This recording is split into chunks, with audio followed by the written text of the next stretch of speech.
श्रावण महिना म्हणजे भक्ती, श्रद्धा आणि उपासनेचा पवित्र महिना. म्हणूनच श्रावण महिन्याच्या निमित्ताने आज आपण बनवणार आहोत हा छोटासा डमरू. हा डमरू पूजेसाठी किंवा घराच्या सजावटीमध्ये देखील वापरू शकतो. त्यासाठी हे मी माझ्या आवडीचे 2 रंग घेतलेले आहेत. 2 नंबरचं क्रोशिया हुक, कात्री, darning needle, stitch marker, fibre. डमरूच्या दोरीला अडकवण्यासाठी हे 2 मोती लावलेत. याऐवजी घुंगरू असतील तर लावलेत तरीही चालतील. सर्वात आधी एक स्लिप नॉट करूया. आता यावरती 18 चेन करायचे. 1 2 3 18 चेन केले. आता इथे पहिल्या लूप मध्ये इथे पहिल्या चेन मध्ये स्लिप स्टिचने राऊंड जोडून घेऊया. इथे असं एक लूप तयार होईल. आता एक चेन करूया. आता या पहिल्या चेन मध्ये एक सिंगल क्रोशे करूया. या सिंगल क्रोशेला मार्क करूया. एक झाला. पुढच्या लूप मध्ये दुसरा सिंगल क्रोशे, पुढच्या लूप मध्ये तिसरा. याप्रमाणे 18 चेन वरती 18 सिंगल क्रोशे करून घेऊया. 18 सिंगल क्रोशे केलेत. आता इथे पहिल्या लूप मध्ये एक स्लिप स्टिच करूया. आता दुसरा राऊंड करूया. पुन्हा एक चेन करूया. याच लूप मध्ये आणखीन एक इथे एक सिंगल क्रोशे करूया. याला मार्क करूया. हा एक झाला. पुढच्या लूप मध्ये पुन्हा एक सिंगल क्रोशे, 2 वेळेस एक एक सिंगल क्रोशे केला. आता तिसऱ्या लूप मध्ये वाढवायचंय. एकाच लूप मध्ये 2 सिंगल क्रोशे करायचे. एक आणि याच लूप मध्ये दुसरा सिंगल क्रोशे, पुन्हा एक सिंगल क्रोशे, पुढच्या लूप मध्ये एक सिंगल क्रोशे आणि पुढच्या लूप मध्ये वाढवायचंय. तिसऱ्या लूप मध्ये एकाच लूप मध्ये 2 सिंगल क्रोशे. याप्रमाणे हा राऊंड पूर्ण करूया. दुसऱ्या राऊंडला 24 टाके तयार होतील. करून घेऊया. राऊंड पूर्ण केला. शेवटी इथे पहिल्या लूप मध्ये एक स्लिप स्टिच करूया आणि राऊंड बंद करूया. आता तिसरा राऊंड करायचा आहे. एक चेन करूया. याच लूप मध्ये एक सिंगल क्रोशे करूया आणि याला मार्क करून घेऊया.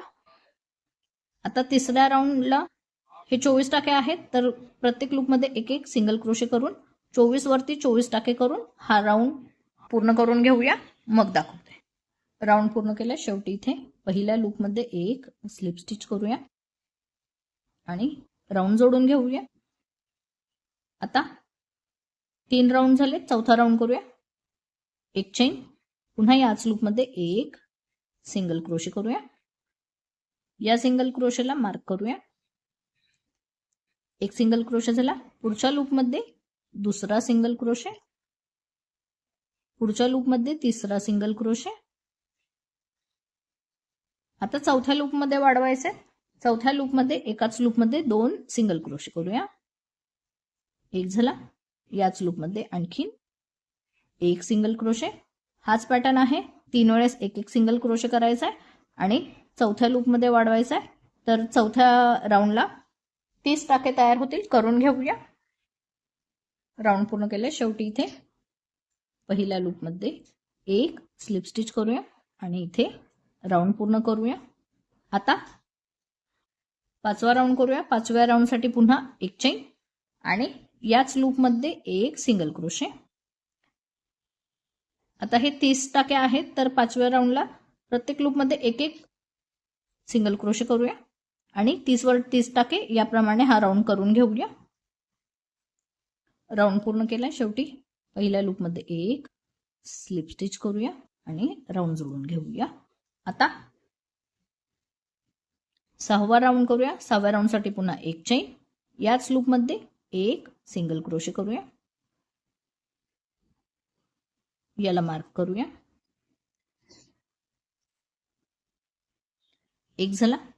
पुढच्या लूप मध्ये दुसरा सिंगल क्रोशे, तिसऱ्या लूपमध्ये एक सिंगल क्रोशे, चौथ्या लूपमध्ये एक सिंगल क्रोशे, 4 वेळेस एक एक सिंगल क्रोशे करायचा आहे.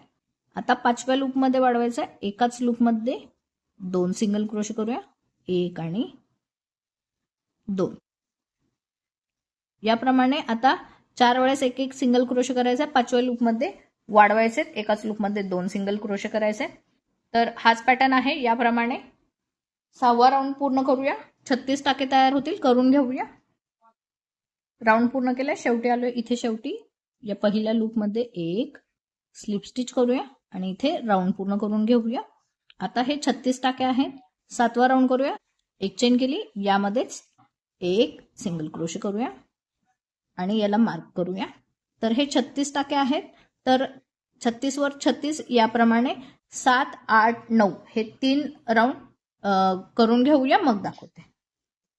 इथे 9 राऊंड पूर्ण केलेत. आता इथे शेवटी स्लिप स्टिच करून राऊंड जोडून घेतलेला आहे. आता यावरती एक चेन करूया आणि इथे धागा कट करूया. आता पांढरा धागा घेऊया आणि इथे चेनला 2 लूप असतात. तर आता हा इकडचा जो आपल्या बाजूला आहे हा फ्रंट लूप आहे आणि जो पलीकडच्या बाजूला आहे तो बॅक लूप आहे. तर आता पांढरा धागा या फ्रंट लूप मध्ये जो आपल्या बाजूला आहे इथे हा धागा जोडूया आणि विणताना हे धागे यामध्ये अडकवायचे म्हणजे फिनिशिंग लगेच होईल. यावरती एक चेन करूया. आता हे विणताना फक्त फ्रंट लूप मध्ये विणायचे. तर इथे एक चेन केली, या पहिल्या लूप मध्ये एक सिंगल क्रोशे करूया. आता 10व्या राऊंड साठी हे सर्व 36 टाके आहेत. तर 36 वरती 36 आणि विणताना फ्रंट लूप मध्ये विणायचे. तर हा राऊंड पूर्ण करून घेऊया, मग दाखवते. राऊंड पूर्ण केलाय. शेवटी इथे पहिल्या लूप मध्ये स्लिप स्टिचने जोडून घेऊया. आता हे 10 राऊंड पूर्ण झालेत. 11व्या राऊंडला आता टाके कमी करायचे. तर पुन्हा इथे एक चेन करूया. आता ही चेन आहे. तर आता अगोदरचा राऊंड या फ्रंट लूप मध्ये केला होता. आता या पुढचा राऊंड या चेनच्या बॅक लूप मध्ये विणायचे. तर इथे सुरुवातीला पहिल्या लूप मध्ये इथे बॅक लूप मध्ये एक सिंगल क्रोशे करूया. एक झाला, याला मार्क करूया. एक झाला, पुढच्या लूप मध्ये बॅक लूप मध्ये हा दुसरा. आता बॅक लूप मध्ये पुढच्या तिसरा टाका आणि पुढच्या चौथ्या लूपच्या बॅक लूप मध्ये चौथा टाका. हा 4 झाले. आता 5वा आणि 6वा हे 2 टाके मिळून एक टाका करायचा आहे, कमी करायचा आहे. तर आता बॅक लूप मध्ये इथे हुक टाकूया, धागा बाहेर ओढून घेऊया आणि इथे थांबायचं आहे. 6व्या लूपच्या बॅक लूप मध्ये इथे हुक टाकूया, धागा बाहेर ओढून घेऊया. हुकवर 3 लूप राहतील, यानवर करूया आणि सर्व लूप मधून धागा बाहेर ओढून घ्यायचा आहे. हा दोनाचा एक टाका तयार झालाय. पुन्हा पाहूया. पुन्हा पुढच्या लूप मध्ये एक सिंगल क्रोशे, बॅक लूप मध्ये विणायचं हे सर्व. एक, पुढच्या लूप मध्ये 2, पुढच्या लूप मध्ये 3, पुढच्या लूप मध्ये 4 वेळेस एक एक सिंगल क्रोशे केला. आता 5वा आणि 6वा मिळून एक टाका करायचा आहे. तर 5व्या लूपच्या बॅक लूप मध्ये हुक टाकूया, धागा बाहेर ओढून घेऊया, अर्धा सिंगल क्रोशे करायचा आहे. पुन्हा 6व्या लूपच्या बॅक लूप मध्ये हुक टाकूया आणि धागा बाहेर ओढून घेऊया आणि इथेही अर्धा सिंगल क्रोशे करायचा. आता हुकवर 3 लूप राहतील. तर यानवर करूया आणि सर्व लूप मधून धागा बाहेर ओढून घेऊया. हा दोनाचा एक टाका झालेला आहे.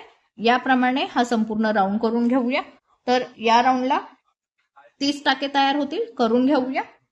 राऊंड पूर्ण केला. शेवटी इथे पहिल्या लूप मध्ये एक स्लिप स्टिच करूया आणि राऊंड जोडून घेऊया. 12व्या राऊंड साठी पुन्हा एक चेन करूया. आता नेहमीप्रमाणे दोन्ही लूप मध्ये विणायचं, म्हणजे इथे पूर्ण चेन मध्ये विणायचं आहे आणि एक सिंगल क्रोशे करायचा आहे आणि याला मार्क करू. एक सिंगल क्रोशे झाला. आता पुढच्या लूप मध्ये दुसरा सिंगल क्रोशे, पुढच्या लूप मध्ये तिसरा सिंगल क्रोशे. आता चौथा आणि पाचवा मिळून एक टाका तयार करायचा आहे. तर चौथ्या लूप मध्ये हुक टाकूया, धागा बाहेर ओढून घेऊया आणि इथे अर्धाच सिंगल क्रोशे करायचा आहे. पुन्हा पाचव्या लूप मध्ये हुक टाकूया आणि धागा बाहेर ओढून घेऊया. इथेही अर्धाच सिंगल क्रोशे करायचा आहे. आता यानवर करूया आणि सर्व लूप मधून धागा बाहेर ओढून घेऊया. इथे याप्रमाणे हा 12वा राऊंड करूया. तर इथे 24 टाके तयार होतील, करून घेऊया. राऊंड पूर्ण केला. शेवटी इथे पहिल्या लूप मध्ये एक स्लिप स्टिच करूया आणि इथे राऊंड पूर्ण करून घेऊया. आता हे 12 राऊंड झाले. आता 13व्या राऊंड साठी पुन्हा एक चेन करूया. याच लूप मध्ये एक सिंगल क्रोशे करूया आणि याला मार्क करूया. एक सिंगल क्रोशे केला. आता पुढच्या लूप मध्ये दुसरा सिंगल क्रोशे, दोन सिंगल क्रोशे केले. आता तिसरा आणि चौथा मिळून दोन टाके मिळून एक टाका करायचा. तिसऱ्या लूप मध्ये हुक टाकून धागा बाहेर काढला आणि चौथ्या लूप मध्ये हुक टाकून धागा बाहेर काढला. हुकवर 3 लूप राहिलेत, यानवर करून सर्व लूप मधून धागा बाहेर काढूया. याप्रमाणे आता हा राऊंड पूर्ण करून घेऊया. इथे 13व्या राऊंडला 18 टाके तयार होतील, करून घेऊया. राऊंड पूर्ण केलाय. शेवटी इथे पहिल्या लूप मध्ये एक स्लिप स्टिच करूया आणि इथे राऊंड जोडून घेऊया. आता 14व्या राऊंडला पुन्हा एक चेन करूया. याच लूप मध्ये एक सिंगल क्रोशे करूया. या सिंगल क्रोशेला इथे मार्क करून घेऊया. आता दुसरा आणि तिसरा मिळून एक टाका तयार करायचा आहे. दुसऱ्या लूप मध्ये हुक टाकून धागा बाहेर ओढलाय. तिसऱ्या लूप मध्ये हुक टाकून धागा बाहेर ओढलाय. हुकवर 3 लूप राहिलेत, दोघांचा मिळून एक टाका करायचा. याप्रमाणे हा राऊंड पूर्ण करून घेऊया. 14व्या राऊंडला 12 टाके तयार होतील, करून घेऊया. शेवटी आलोय. इथे पहिल्या लूप मध्ये आता एक स्लिप स्टिच करूया आणि राऊंड पूर्ण करून घेऊया. आता हे काहीसा असे दिसेल. आता 15व्या राऊंडला पुन्हा इथे एक चेन करूया. आता हा पहिला आणि दुसरा मिळून दोघांचा मिळून एक टाका तयार करायचा. पहिल्या लूप मध्ये हुक टाकूया आणि धागा बाहेर ओढून घेऊया. आता दुसऱ्या लूप मध्ये पुन्हा सेम हुक टाकून धागा बाहेर ओढून घेऊया आणि या दोघांचा मिळून एक टाका तयार करूया आणि इथे मार्क करूया. सेम या पद्धतीने हा राऊंड पूर्ण करून घेऊया. राऊंड पूर्ण केलाय. शेवटी इथे आता इथे पहिल्या लूप मध्ये स्लिप स्टिचने राऊंड जोडून घेऊया. आता इथे धागा थोडा मोठा कट करायचा.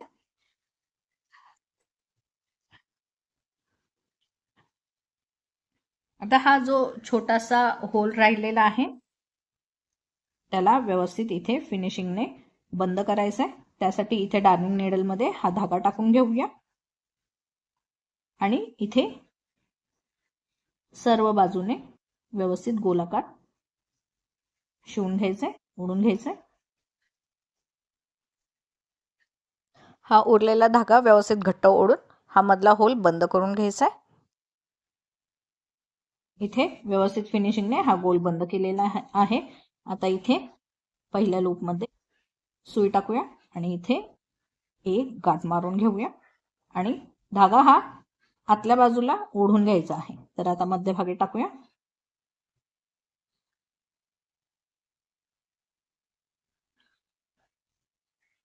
हे असं छान व्यवस्थित फिनिशिंगने हे बंद करून घेतलेलं आहे. हे आता असं काहीसं व्यवस्थित दिसेल. उरलेला धागा आतमध्ये टाकून देऊया. याला आता व्यवस्थित फायबरने स्टफ करून घेऊया. घट्ट स्टफ करून घेते मग दाखवते. तर याचप्रमाणे मी आणखीन एक सेम भाग बनवून घेतलेला आहे आणि दोघांना व्यवस्थित स्टफ करून घेतलेला आहे. आता हे दोन्ही एकमेकांना याप्रमाणे इथे मध्ये जोडायचे आहेत. तर त्यासाठी डार्निंग नीडल मध्ये मी धागा टाकून घेतलेला आहे.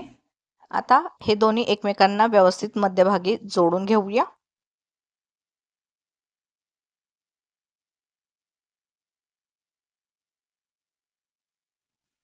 हे इथे असं मी व्यवस्थित जोडून घेतलेलं आहे. आता इथे डमरूच्या लाईन बनवून घेऊया. त्यासाठी पुन्हा डार्निंग नीडल मध्ये पांढरा धागा टाकून घेऊया आणि कुठेही इथे मध्यभागी एक ठिकाणी जोडून घेऊ. इथे जोडून झालंय. आता असं तिरकं जोडायचंय. इथे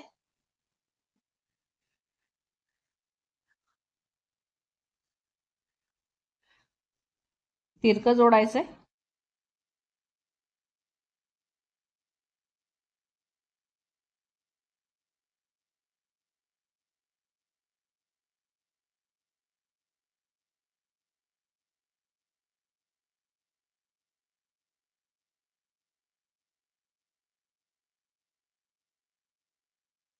आता सेम याप्रमाणे या साईडला करूया. पुन्हा असं तिरकं.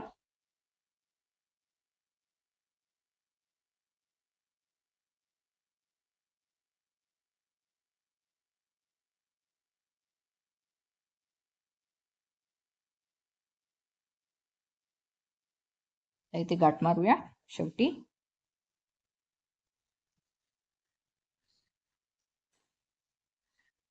उरलेला धागा कट करूया.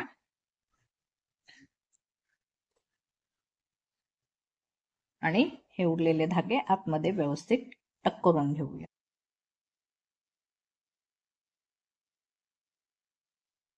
इथे हा असा डमरू तयार झालेला आहे. आता इथे मध्ये लागणारी दोरी बनवून घेऊया.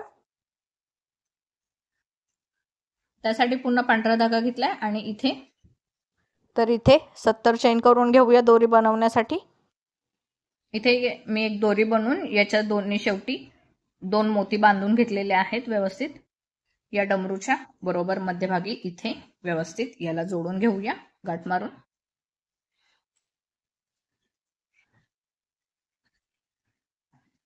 तर असा हा सुंदरसा डमरू तयार झालेला आहे इथे. व्हिडिओ आवडला असेल तर लाईक आणि शेअर करा. चॅनलला सबस्क्राईब करायला अजिबातच विसरू नका. काही शंका किंवा सजेशन्स असतील तर कमेंट नक्की करा. आजच्या व्हिडिओमध्ये इथेच थांबूया. भेटूया पुढच्या व्हिडिओमध्ये. काहीतरी नवीन शिकूया. तोपर्यंत हॅपी क्रोशेटिंग.